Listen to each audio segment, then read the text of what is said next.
Hello friends, வணக்கம். Welcome to my YouTube channel. இன்றைக்கி நம்ம தக்காளி வெங்காயம் போட்டு சட்னி பண்ணலாம். இது ரொம்ப டேஸ்டியாக இருக்கும். இட்லிக்கு, தோசாக்கு, அப்புறம் இடியப்பம், இதுக்கெல்லாம் ரொம்ப நல்லாயிருக்கும். ஆப்பத்துக்கெல்லாம் இந்த சட்னியை நம்ம 2-3 நாளைக்கு கூட வச்சு சாப்பிட்லாம்.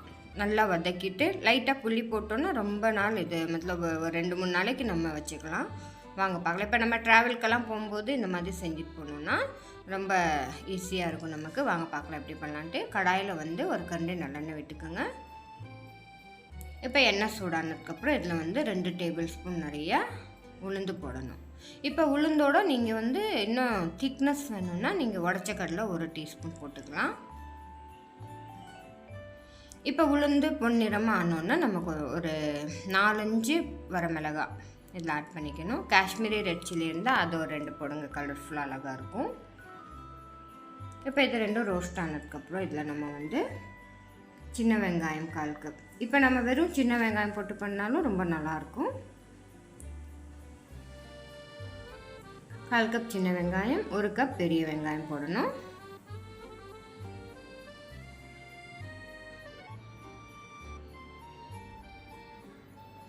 இப்போ 1 கப் பெரிய வெங்காயம் ஆட் பண்ணிக்கலாம். ரஃப்பாக சாப் பண்ணி ஆட் பண்ணுங்கள், ரொம்ப நைஸாக பண்ணாமல் இப்படி நம்ம ஈஸியாக இருக்கும். அப்புறம் 4-5 பூண்டு பல், 1 இன்ச்சு இஞ்சி இதை ஆட் பண்ணி இதை நல்லா வதக்கலாம். இப்போ அடியில் உளுந்தெல்லாம் கொஞ்சம் நமக்கு ரோஸ்ட் ஆகும் மாதிரி இருக்கும். இன்னும் கொஞ்சம் ப்ரௌன் கலர் லைட்டாக 1 டீஸ்பூன் தண்ணி விட்டுக்கோங்க அடியில். அப்போ அது குக் ஆகிறது நிறுத்திடும். அதுக்கப்புறம் 2 டேபிள் ஸ்பூன் நிறைய தேங்காய் விட்டுக்கோங்க. இப்போ நீங்கள் ட்ராவலுக்கு போகும்போது இந்த சட்னி பண்ணி எடுத்துகிட்டு போகணுன்னு நினச்சிங்கன்னா தேங்காவை ஸ்கிப் பண்ணிக்கலாம். இப்போ இதை நல்லா வதங்கணும். கிளாஸியாக மத்தலப் பீங்காய் கண்ணாடி பதம் வர அளவுக்கு இதை வதக்கிடும்.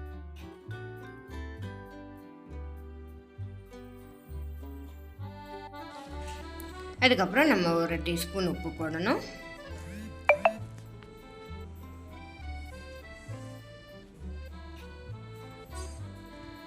உப்பு தண்ணி விடும். இது கொஞ்சம் வதங்கினதுக்கப்புறம் இப்போ சின்ன டொமேட்டோன்னா ஒரு 3-4 டொமேட்டோ போட்டுக்கலாம். பெரிய டொமேட்டோன்னா 2 போட்டுக்கலாம். அதையும் ரஃப்பாக சாப் பண்ணி போட்டுக்கலாம். இப்போ அதை ஆட் பண்ணணும். இப்போ இதெல்லாம் சேர்ந்து நல்லா வதங்கட்டும்.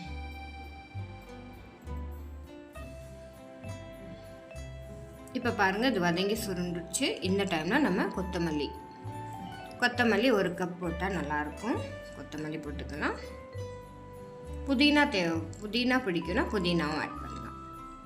இப்போ இதெல்லாம் நல்லா வதங்கணும். இப்போ நீங்கள் ரொம்ப நாள் வச்சுக்கணும், ஒரு 2-3 நாளைக்கு இருக்குன்னா நல்லா வதக்கணும் இதை. இந்த டைமில் நீங்கள் ஒரு சின்ன நெல்லிக்காய் அளவில் புளி கூட ஆட் பண்ணால் இது நல்லா லாங் லாஸ்டிங்காக இருக்கும், ரொம்ப நாள் தாங்கும். இப்போ பாருங்கள், இது வதக்கி ஆற வச்சுட்டேன். இப்போ நம்ம இதை மிக்சியில் போட்டு இதை நல்லா அரைச்சிடலாம்.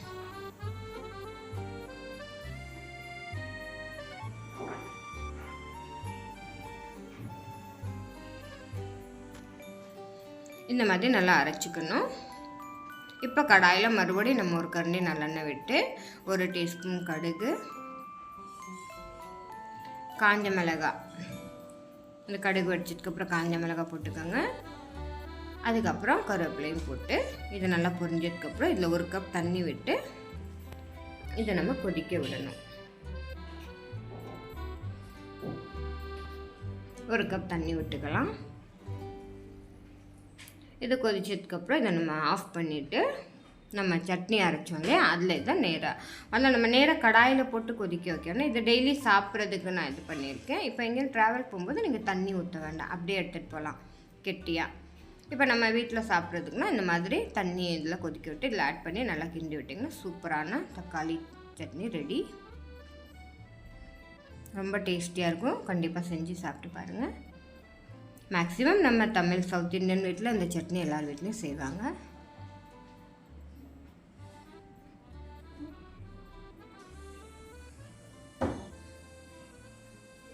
இப்போ நம்ம இது இட்லியோட சாப்பிட்டு பார்க்கலாம் எப்படி இருக்குன்னு.